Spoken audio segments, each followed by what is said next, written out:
Le maire de la ville, Ladislas Polski, a décidé d'imposer le pass sanitaire pour les 180 agents municipaux de la ville, qu'ils soient au contact du public ou non. Écoutez le maire. Ils travaillent tous ensemble, ils respirent le même air, ils sont ensemble à la photocopieuse, ils sont dans les mêmes salles de réunion. Comment fait-on pour les différencier? Comment respecte-t-on le principe d'équité? Je n'imagine pas que des contaminations puissent intervenir parce que nous aurions été légers dans l'appréciation des agents qui doivent être soumis au pass sanitaire et ceux qui n'y sont pas soumis. Ça n'est pas acceptable. Florian Chevalet, on vous retrouve donc en direct ce matin depuis la Trinité, juste à côté de Nice. La décision du maire qui fait beaucoup réagir.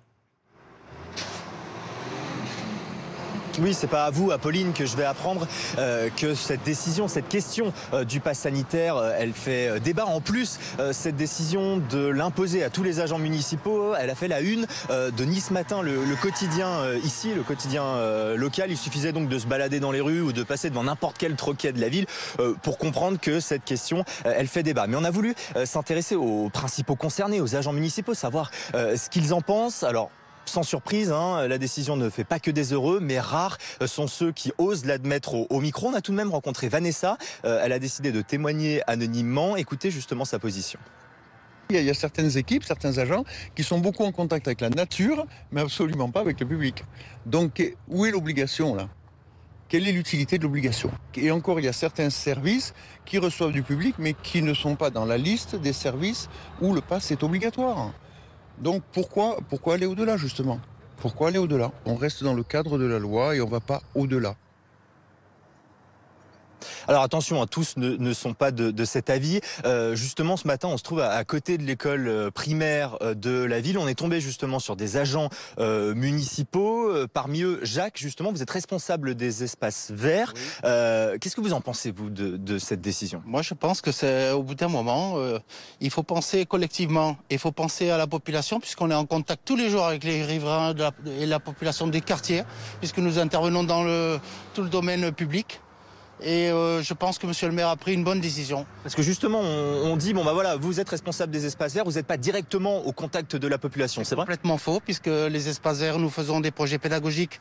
Nous sommes en contact avec le milieu scolaire, avec les éducateurs, avec les professeurs, avec les enfants, avec les gens de la commune qui viennent nous demander des renseignements et qui nous demandent d'être orientés sur des services de mairie qui sont complètement différents du nôtre. Et puis entre collègues, vous avez des réunions tous ensemble? Pareil, on a des réunions régulièrement avec nos adjoints, sur les programmes municipaux, sur les projets qui sont en cours. Donc on a le port de masque depuis déjà presque 2 ans maintenant. On est habitué à le porter et pourtant on est à l'extérieur. On travaille dans les jardins, donc on est censé pas être contaminé par personne, mais on rencontre quand même des gens qui viennent nous voir, qui viennent nous demander des renseignements, donc on doit les protéger et nous protéger nous aussi. Et vous alors, à titre personnel, vous attendez la 2e dose, c'est ça? Pareil, je vais être vacciné la 2e dose le 9 septembre, et je pense que collectivement, il faut réfléchir à un moment, il faut plus penser individuellement, il faut penser collectivement. Je pense que le maire a pris une bonne décision, parce que on est habilité. Moi, je vais souvent en mairie aussi, dans des services financiers autres, pour des embauches et autres. Donc on est en contact avec les gens et on s'est habitué à porter le masque, à respecter les barrières, les gestes barrières, à avoir du gel hydroalcoolique dans les véhicules. Dans nos véhicules, nous, aux espaces verts, on est 2 pourtant dans la voiture, on est 2 à porter le masque. Donc on se protège. Moi, j'ai eu des agents qui ont eu le Covid autour de moi et je vous dis, j'ai bientôt 58 ans. Quelque part, on se pose la question, on se dit, est-ce que je vais pas le choper? Est-ce que je vais pas finir en réanimation? Je suis pourtant en bonne santé. Je me dis quand même, ça peut m'arriver aussi.